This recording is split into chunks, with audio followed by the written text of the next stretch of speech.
we're talking about now the biggest story coming in from the Russia-Ukraine war, where there seems to be, in fact, all efforts being made at this stage to look like that there could be a further escalation in the conflict. The reason for that, twofold. One is the fact that the Russian war machine keeps on gaining territory in eastern Ukraine, but at the same time, there is now movement back home in Moscow as well. Russia has summoned the UK ambassador Nigel Casey in Moscow on Tuesday after ordering a British diplomat to leave the country on allegations of spying. Those are very serious charges.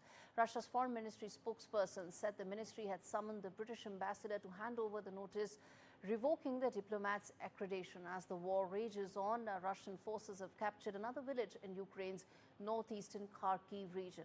The Ukrainian President Volodymyr Zelensky has alleged that 2 civilians have died in the Russian shelling in the city of Sumy in northeastern Ukraine. Meanwhile, Russian media reports indicate that its forces are now advancing in Ukraine at the fastest rate since the early days of the full-scale conflict in 2022, taking an area half the size of London in the last 1 month. On the diplomatic front, well, the G7 foreign ministers have expressed their support for Ukraine and condemned Russia's irresponsible and threatening nuclear rhetoric. In a draft statement, it was issued after a 2-day meeting which concluded recently in Rome, and also warned North Korean support for Russia marks a dangerous expansion of the conflict. Listen in.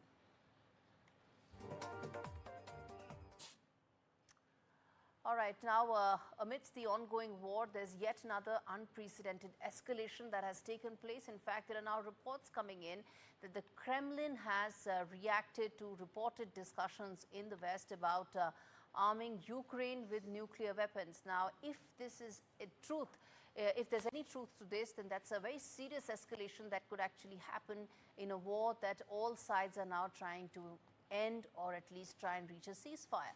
But what's happening is that there are reports indicating that the US may provide nuclear weapons to Ukraine, something that Russia has come out very strongly against. And it has said that the reported discussions are extremely irresponsible. The New York Times had reported last week that some unidentified Western officials had suggested that President Joe Biden could give Ukraine nuclear weapons before he demits office. Will that be Biden's legacy is the key question. His legacy could be the ceasefire that he's managed to negotiate between Israel and Lebanon. But a possible nuclear weapon to Ukraine, is that a legacy that President Biden wants for his one term? Let's get in those questions on your screens right now before we get in our 2 experts. So that will Biden violate the non-proliferation treaty? That's question number 1. Will NATO support US if at all there is any provision of giving the nuclear weapons to Kyiv? That's the second big question we are asking. And thirdly, will Ukraine be able to survive a Russian nuclear response? Of course, there will be a response. Remember, there's already been a change in the Russian nuclear doctrine. And let's get in Ruslan Bortnik to get that answer from. He's the director of Ukrainian Institute of Politics, joining me live from Kyiv. We also have General Sanjay joining me to talk about this. But let me first get in a perspective from Ukraine on a story that I think could actually change the game of warfare going forward. Mr. Bortnik, it's not going to be just a unilateral response from Ukraine. There will be an onslaught that will come in from Russia as well. Do you think this would be prudent and wise at this stage to even explore an option like nuclear weapons?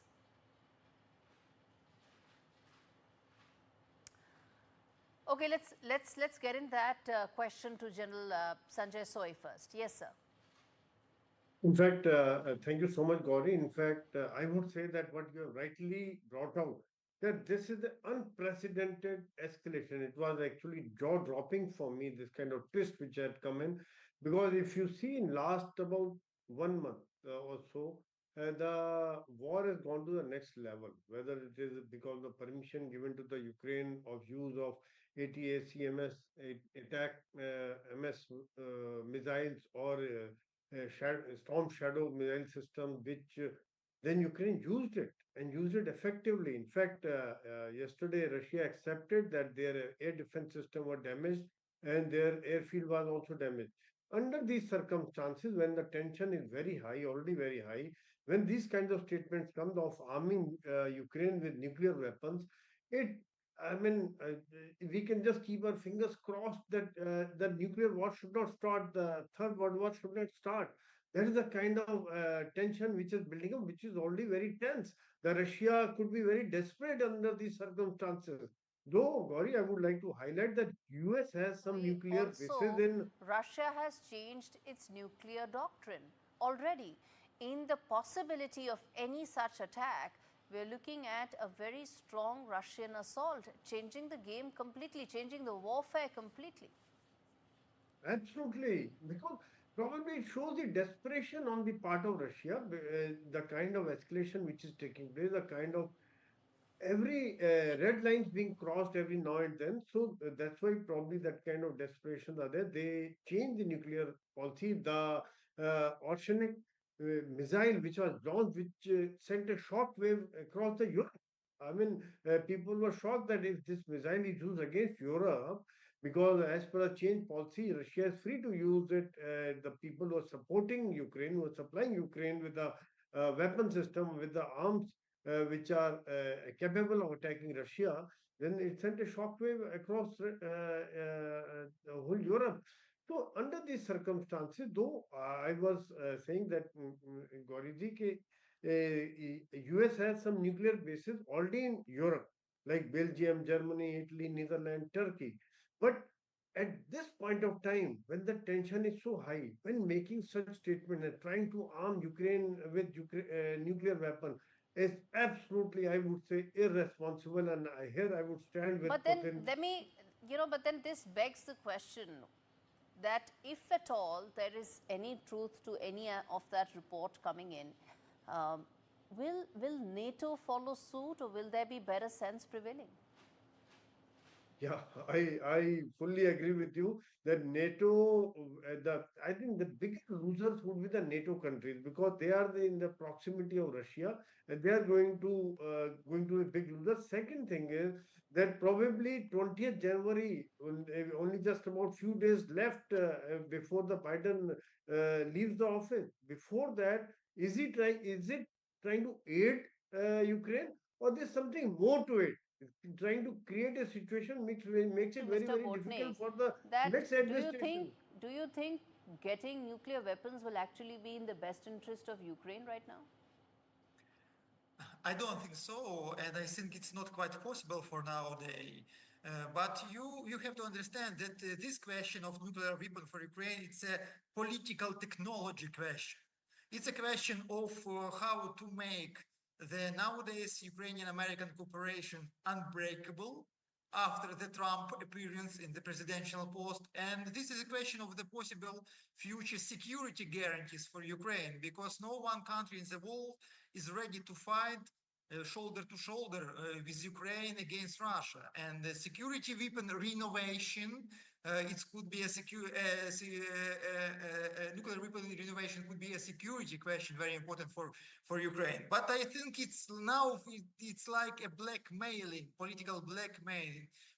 I don't think this way and this information could be true in the nearest future. It could be realized because it's very expensive and it's very dangerous because all Ukraine is covered by the Russian rockets.